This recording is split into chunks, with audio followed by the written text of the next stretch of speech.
কেন কি খবর রে? খবর খুব খারাপ। ফিন্নি সাবাকে কি কাজে জান স্যার চাদর গায়ে দিছে রে। চাদর গায়ে দিছে রে। ও প্রাণটা শীতল হয়ে গেল আমার। ওটা কোয়ার কারণ আছে। কেন? কোথায় আছে যার সাথে যার ভাব আছে ওর পাশা দেখলেও লাভ আছে। ওই জন্য এই জন্য। আর তার সাথে ভাব নাই। ওর মুখ খান দেখাও লাভ নাই। ও এই জন্য কাজে জান চাদর গায়ে দিছে রে। তোমার দল কথা থাকলে তাও কাছে স্যার এই কেন রে? হ্যাঁ যাবো জান মানে জান মানে জামা কয়েছি নাকি রে? যাবো। হ্যাঁ আমি এই জন্য ওই ছোট শালিকে এক কয়েছি। হ্যাঁ কি জানিস? ওরে তুমি যে আমার নয়নের মনি, ওরে ভুলিতে পারিনি আজও ভুলিনি। হ্যাঁ এই দেখ সবাই ভাঙা আমার চাঙ্গা হয়ে গেছে। এই দেখ ভুলিতে পারিনি আজও ভুলিনি। তুমি যে আমার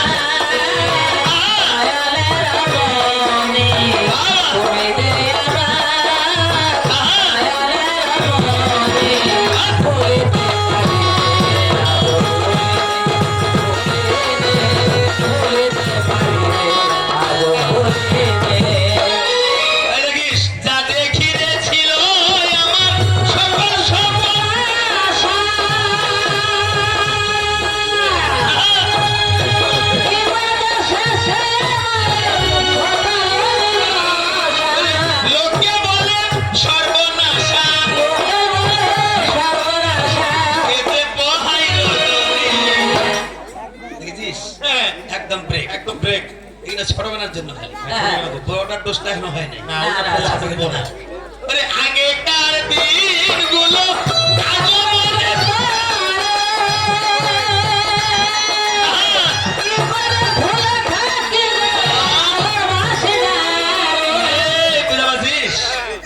এই জান বুঝাবাজিস শোনা মানিক এবার বুঝে দেখো আগেকার দিনগুলো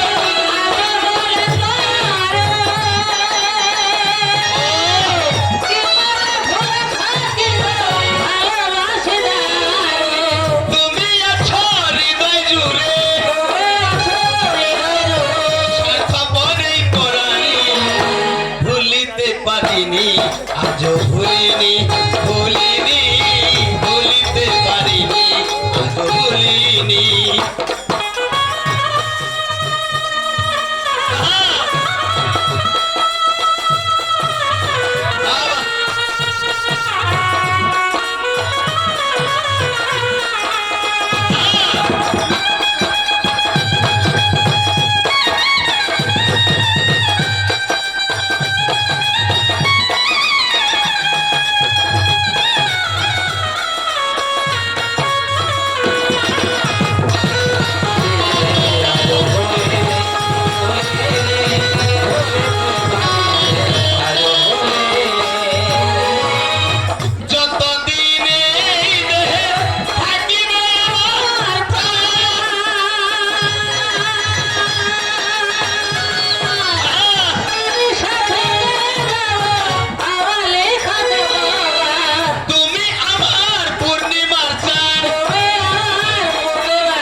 আজ ভুলিনি ভুলিনি ভুলিতে পারিনি আজ ভুলিনি।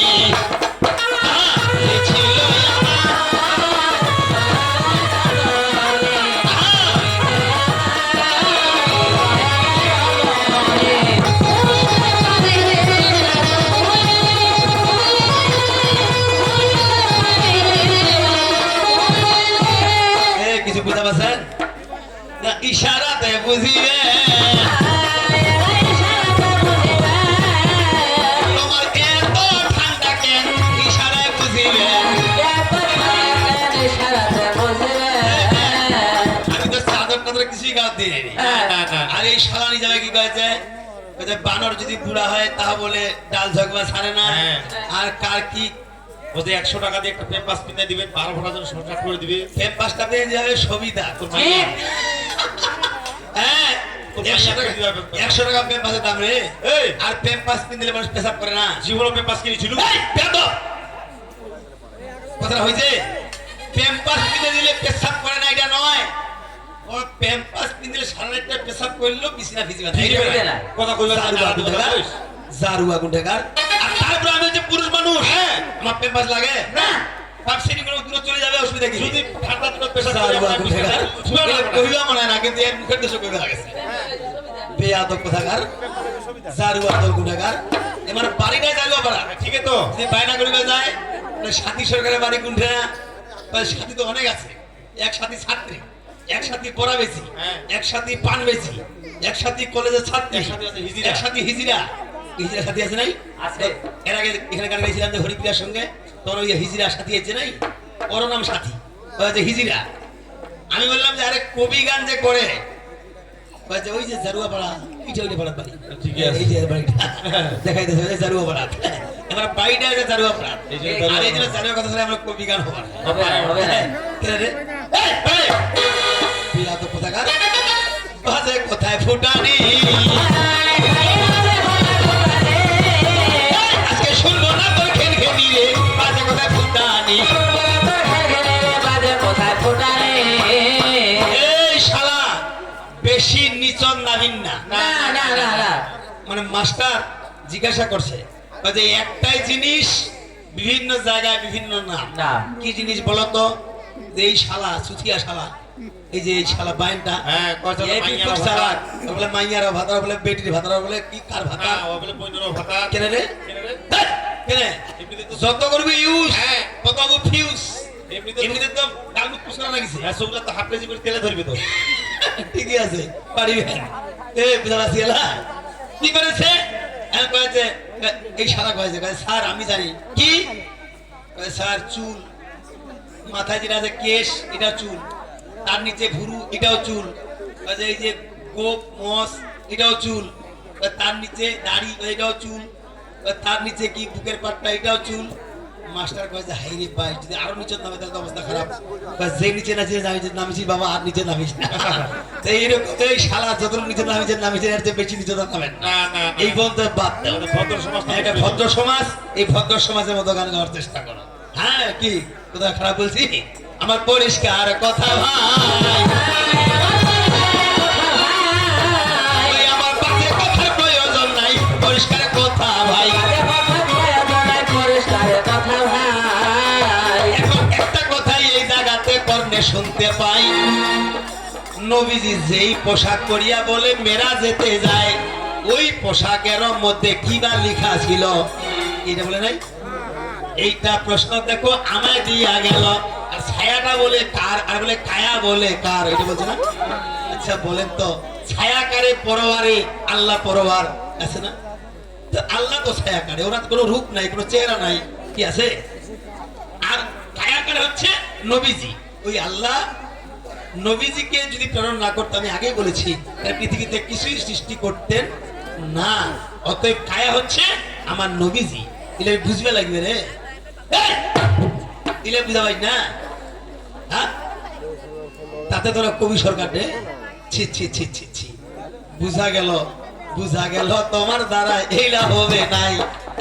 এখন মেরাজের কথা যদি আমি ধরতে যাই, এই তোর গাড়ি চলিবে? না না না না এই চলিবে? আমি তো গানটা গাইতে পারতাম, তোর গাড়ি চলে না চলে না চলে না রে, গাড়ি চলে না। চলে না রে গাড়ি চলে না হয়েছে আর তোমার লাগে বুঝিন খালি, বাবা, খারাপ। আমি খালি ওটা সিমটমটা দিলাম, ও। ওটা গাবা হবে। কারণ কমিটির সময় কম দিছে, ওইলা গান গায়ে সময় কাটিয়ে লাভ নেই। না, না, না। কি কোথায় বুঝা গেছে? যেই কালিনের দিনের নবী কি কর্ম করিল, মন দিয়া শুনিবেন কথা শুনিবেন সকল, যেদিন আমার দিনের নবী মেরাজে যায়। এই ঘটনাটা যদি ব্যাখ্যা করা যায়, 7 দিন ব্যাখ্যা করে শেষ করা যাবে নাই, যাবে যাবে কখনো যাবে না দাদা, হাদিসেতে পাই। এই শুনে, যেদিন নবী মেরাজে গিয়েছিলেন, চতুর্থ আসমানে যে পোশাকটি পরে গিয়েছিলেন, সেই পোশাকটিতে পহেলা কলেমা তৈয়ব লা ইলাহা ইল্লাল্লাহু মুহাম্মাদুর রাসূলুল্লাহ ইয়া ছাড়া অন্য কিছু লেখা তখনকার দিনে ছিল না, এবং প্রতিটা ওয়ার্ডে আল্লাহু আল্লাহু আল্লাহু আল্লাহু লেখা ছিল। এই জন্য এখন পর্যন্ত আমরা যে কোনো যানবাহনে সামনে আল্লাহু লিখে দিই না? যে কোনো যানবাহনে আল্লাহ লিখে দেই। এবং বর্তমানে মোটর গাড়িতে লেখা থাকে যেটা, সেটা হচ্ছে দোয়া ইউনুস। এটা বর্তমানে কেমন লেখা থাকে? এই ইউনুস নবী ছিল মাছের পেটে, আর এই মাছের পেট থেকে এই দোয়া ইউনুস পাঠ করেছিল 1,44,000 বার। 1,44,000 বার পাঠ করেছিল দোয়া ইউনুস, লা ইলাহা ইল্লা আনতা সুবহানাকা ইন্নী কুনতু মিনাজ জালিমিন। এই দোয়া ইউনুস, লা ইলাহা ইল্লা আনতা সুবহানাকা ইন্নী কুনতু মিনাজ জালিমিন, এই দোয়া ইউনুস 1,44,000 বার পাঠ করেছিল মাছের পেটে। তারপর মাছটি বালুর চরে গিয়ে বমন করে দিয়েছে ইউনুস নবীকে। এই কথাটা বোঝা গেছে আমার? এটা হচ্ছে বিপদের দোয়া। বিপদকালীন এই দোয়া পাঠ করতে হয়। বিপদ আমার হবে না, এই কথা পরিষ্কারে শোনো না রে, বিপদ আমার হবে না। আমি যদি বলি যে আল্লাহু, মোটরসাইকেলের সামনেও দেখেন হেডলাইটের সামনে লেখা থাকে আল্লাহু, অনেক বড় থাকে না, যারা মুসলমান তাদের ক্ষেত্রে বেশিরভাগ থাকে আল্লাহু। তবে এইটাই প্রশ্ন করি, করবো না? যদি করি যে আল্লাহুটা আরবিতে তুমি বানান করো তো, কিন্তু তোমাকে করছি না। কেন করছি না? কারণ আরবি একটা হরফ যদি ভুল হয়ে যায় তাহলে জীবনের নেকি থেকে 10 নেকি তা কমে যায়। আর সঠিকভাবে উচ্চারণ করে একটা হরফ, তাহলে তার নেকির খাতায় 10টি নেকি জমা হয়ে যায়। কথাটা বোঝা গেছে আমার? একটি হরফ যে ঠিক মতো উচ্চারণ করে তাহলে তার নেকির খাতায় সঙ্গে সঙ্গে 10টি নেকি জমা হয়ে যায়।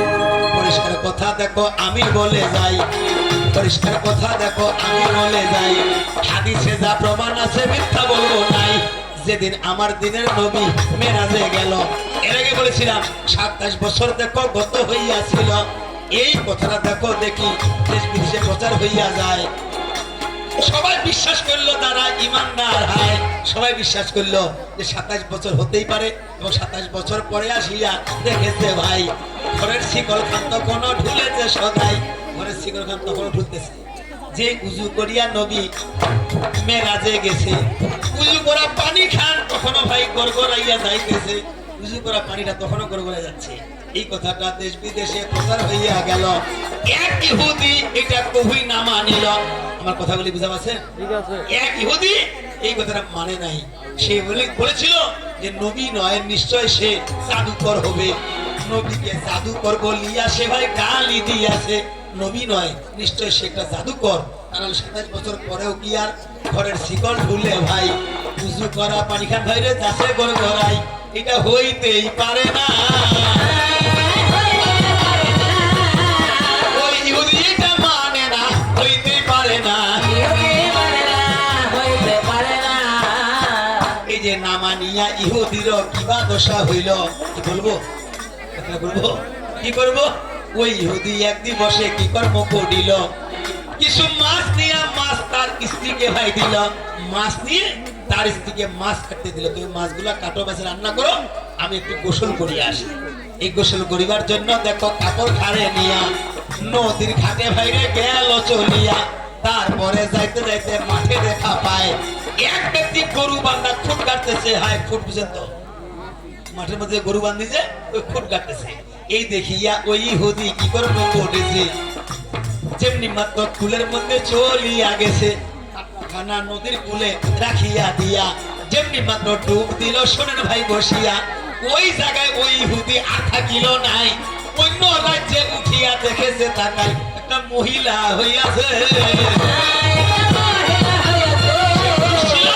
সে পুরুষ ছিল, সে একজন নারী হয়ে গেছে, মহিলা হয়ে গেছে। মহিলা হইয়া দাদা কিবা দশা হয়, এক সদাগরের সঙ্গে তার বিয়ে হইয়া যায়। এমন এক সদাগরের সঙ্গে তার বিয়ে হইয়া 7 বছর গত হইয়া গেল। আবার 7 বছরে 3টা সন্তান জন্ম হইল। 7 বছরে 3টা সন্তান জন্ম হইয়া, আবার কোন হাদিসে 12 বছরে বলছে। ঘটনাটি এক। কি করেছে? 7 বছরে 3টা যখন সন্তান জন্ম হইল, ওই মহিলা আরো গোসল করিয়া হয়ে গেল। যেমনি মাত্র ডুব দিল, ছাড়া ছাড়ি নাই। এবার ওই ঘাটত নাই, আগের ঘাটত উঠলো ভাই, যে ঘাটে ডুবিয়া মহিলা হয়ে গেছিল, ওই ঘাটে গিয়া উঠলো। এবার ওই ঘাটে উঠিয়া দাদা দেখেছে তাকাই, এখন মহিলা ছিল, এখন কেন পুরুষ হয়ে নু ভাই? ব্যাপারটা কি? দেখেছে এই 7 বছর ধরিয়া কি আর ঝড় বৃষ্টি হয় নাই, যেমন কাপড় খান পড়িয়াই আছে ভাই, 7 বছর ধরে কি ঝড় বৃষ্টি হয় নাই, যেমন পড়িয়া আছে কেউ যায় নাই, কেউ ঘাট কেউ আসেও নাই। আস্তে আস্তে কুলের মধ্যে উঠিয়া দেখেছে রে ভাই, হাই রে বাস এই শালার কেনে এখনো খুঁট গাড়াই হয় নাই, ওই এখনো খুঁটটা গাড়েছে। 7 বছর কত হতে এখনো খুঁটটা গাড়েছে। আশ্চর্য হয়ে গেল, আশ্চর্য হইয়া এইবার কি কর্ম করিল, আস্তে আস্তে ওই ইহুদি বাড়িতে গেল, বাড়ির ঢোকার সঙ্গে দাদা দেখেছে তাকাই, হাইরে পাশ এখনো কেন মাছ বাছাই হয় নাই, যেই মাছটা হাতত নিয়ে আসলো ওইটাই কাটা হয় নাই এখন, ব্যাপারটা কি কজে এখনে গেলেন আর শুক্লা নাইটিং বাজে এসেছে না, কজে এখনো হয় নাই, হ্যাঁ এখনে গেল মানে নদীর ঘাটত গেইনু ডুব দিনু, ডুব দিয়া মাইয়া হইনু, সদাগর সঙ্গে বিয়া হইল, 7টা শোয়া হইল, হ্যাঁ বেটা সমান ছিল 7টা শোয়া হইল, হ্যাঁ বেটা শোয়া ছিল ঠিক, কিন্তু মহিলা হয়ে একটা সদাগর সঙ্গে বিয়ে হয়েছে, 7টা শোয়ার মা হয়েছি, তারপরে আবার ডুব দিয়ে আবার যেরকম হয়েছি, ঠিকই বলে হ্যাঁ বলে, আর আমার তো এখনো ওইটা মাছে বাঁচা হয় নাই, বলছে না আমরা নবীকে যে জাদুকর বলিয়া গালি দিছি ভাই, এইটা হয়তো আমাদের ঠিক হয় নাই, এই নবীকে জাদুকর বলে গালি দিয়েছি, এইটা মনে হয় আমাদের ঠিক হয় নাই, চলো এবার দুইজনে স্বামী স্ত্রী দুইজনে যাই, নবীর কাছে যাইয়া ইসলাম গ্রহণ করি ভাই। সঙ্গে সঙ্গে স্বামী স্ত্রী দুজন কি করিল, নবীর কাছে যাইয়া দেখো উজু করিল, উজু করিয়া পহেলা কালেমা তৈয় পাঠ করিয়া ভাই, কালেমা পাঠ করিয়া দেখো মুসলমান হইয়া গেল। হাদিসে যা লিখা যাচ্ছে শুনিবেন সকল, কি কথাগুলি বুঝা যাচ্ছে আমার, সেখানে গিয়ে কালেমা পাঠ করে দুইজনে মুসলমান হলো, লা ইলাহা ইল্লাল্লাহু মুহাম্মাদুর রাসূলুল্লাহ, কি কথাগুলি বুঝা যাচ্ছে আমার। তাহলে চিন্তা করতে হবে, এই এমনি বললাম যে নবীর ব্যাখ্যা করলে 7 দিন 7 রাত ব্যাখ্যা করলেও কখনো শেষ হবে না, যদি পারো আসে বলিও তো সেই ইহুদির নাম কি এবং তার বউটার নাম কি, কি ওই ইহুদির নাম কি আর তার বউয়ের নাম কি, এই জন্য আমরা কবি কি বলছি, ওরে কঠিন হাসরের দিনে আমার আখেরি নবীজি বিনে এই পাপী উম্মতকে করিবে পার, হায় আল্লাহ এই পাপী উম্মতকে করিবে পার, কঠিন হাসরের দিনে আখেরে নবীজি বিনে পাপী উম্মতকে করিবে পার, হায় আল্লাহ পাপী উম্মতকে করিবে পার। আস্তে আস্তে আস্তে শোনো, কবি কাকে বলে, কত প্রকার কি কি শোনো, দেখো আমার গানটার মধ্যে প্রমাণ নবীজি আমাদের উম্মতের জন্য কি করবে। আল্লাহর যত নবী রবে নাফসি নাফসি ডাকবে সবে, কাটবে সবে হইয়া লাচার, কেমন কঠিন নিদান নসিব করবে সন্তান, স্বামী নাচি নিবে পরিবার, সেদিন বাঁচাও বাঁচাও উঠবে ধ্বনি, সেদিন নবী গুণমণি,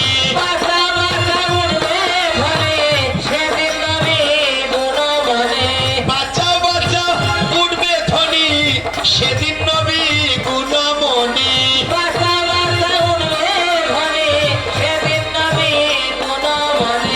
উম্মত বলে করিবেন চিৎকার, পাপী উম্মতকে করিবে পার, হায় আল্লাহ পাপী উম্মতকে করিবে পার, কঠিন হাসরের দিনে আখেরি নবীজি বিনে পাপী উম্মতকে করিবে পার, হায় আল্লাহ পাপী উম্মতকে করিবে পার।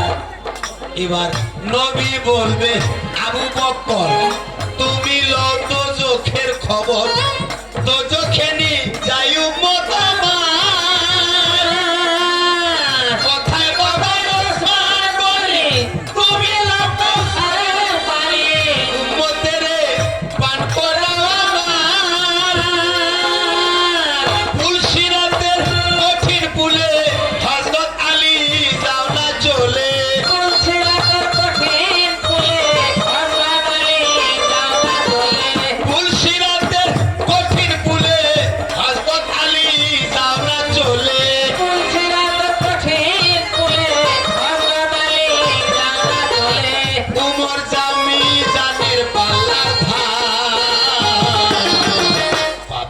উম্মত কে করিবে পার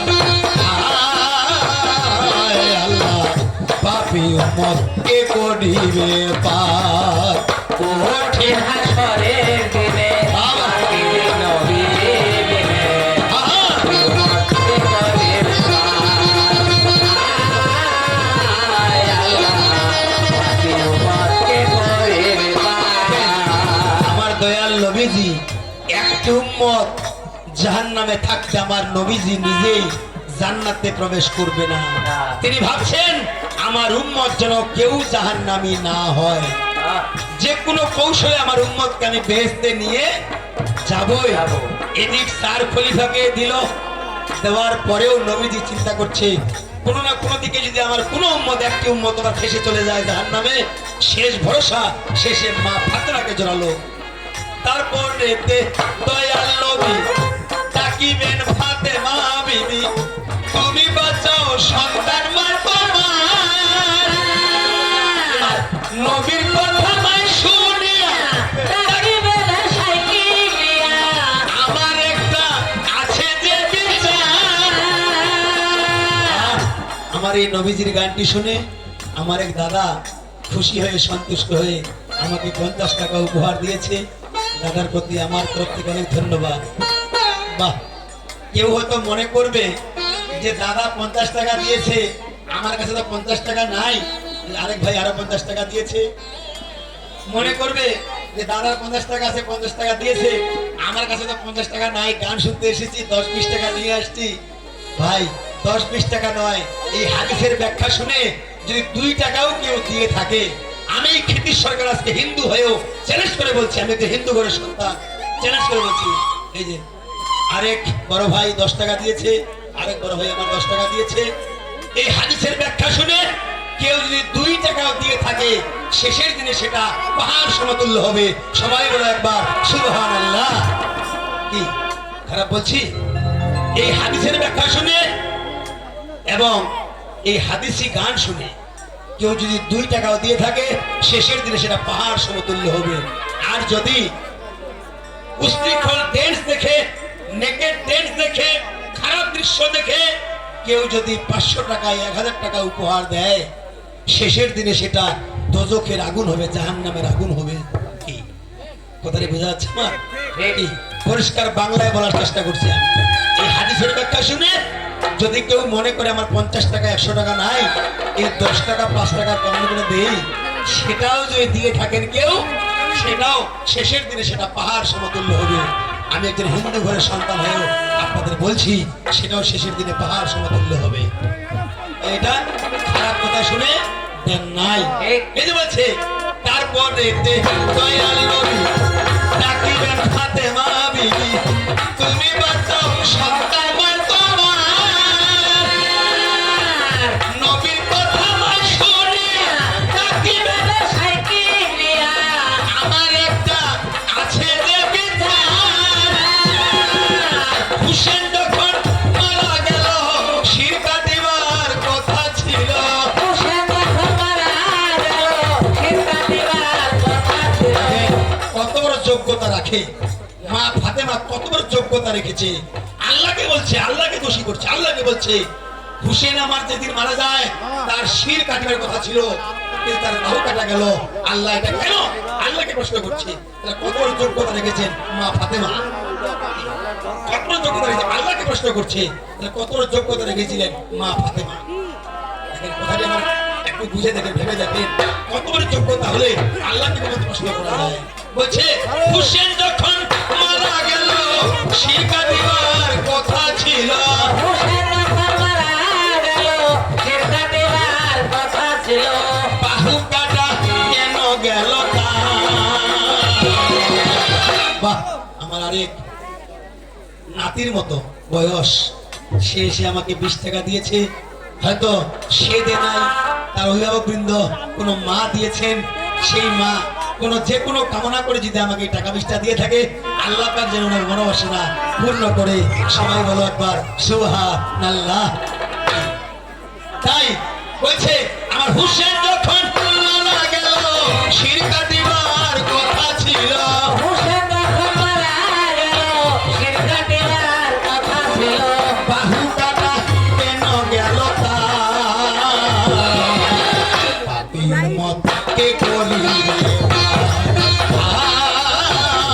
আল্লাহ আমি কে করিবে পার কঠিন হাসরের দিনে আগেরই নবীজি পাপী উম্মতকে করিবে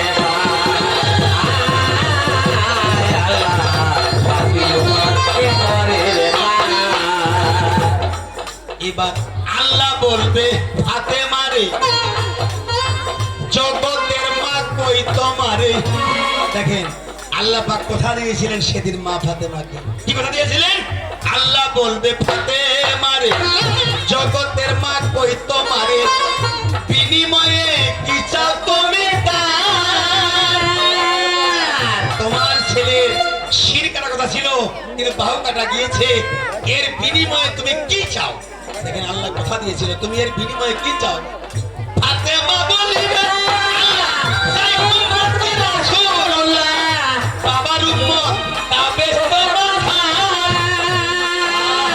দেখেন মা ফাতেমা জগতের সবার মা আল্লাহ নিজে মা বলেছে মা ফাতেমা বলছে আমার একটাই দাবি এই উসিলায় আমার বাবার সমস্ত উম্মত যেন জান্নাতবাসী হয় দেখেন আমি একজন হিন্দু ঘরের সন্তান হয়েও আমার গাটা শিউরে উঠেছে মা ফাতেমা চ্যালেঞ্জ করেছে এই উসিলায় আমার হুসেনের গলা কাটা গিয়েছে গর্দন কাটা গিয়েছে এই উসিলায় আমি আল্লাহর কাছে চেয়ে দিব দাবি নেব যে বাবার উম্মত সবাই যেন জান্নাতবাসী হয় কেউ যেন জাহান্নামে না যায় তাই ফাতেমা বলিবে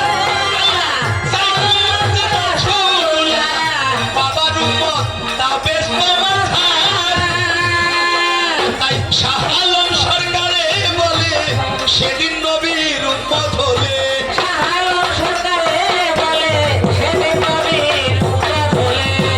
আরেক ভাই আমাকে আরো 10 টাকা 20 টাকা দিয়েছে তাদের প্রতি আর আমার অনেক ধন্যবাদ তাই ও তাই শাহ আলম সরকারে বলে সেদিন নবীর উম্মত হলে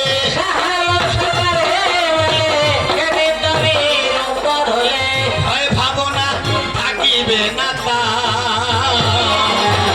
পাপী উম্মতকে করিবে পার আল্লাহ পাপী উম্মতকে করিবে পার কঠিন হাসরের দিনে আগের নবীজি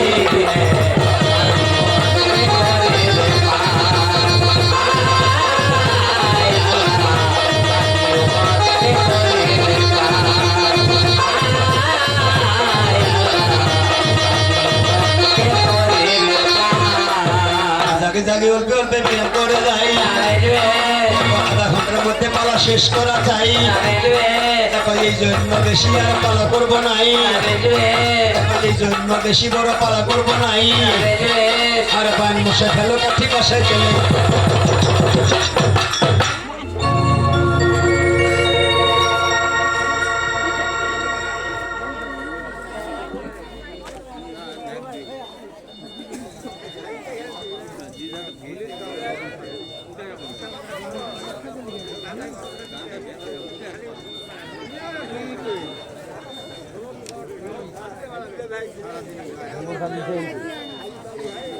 হ্যালো গাইস আপনারা এখন যাই ঘুমান লাইভ শেষ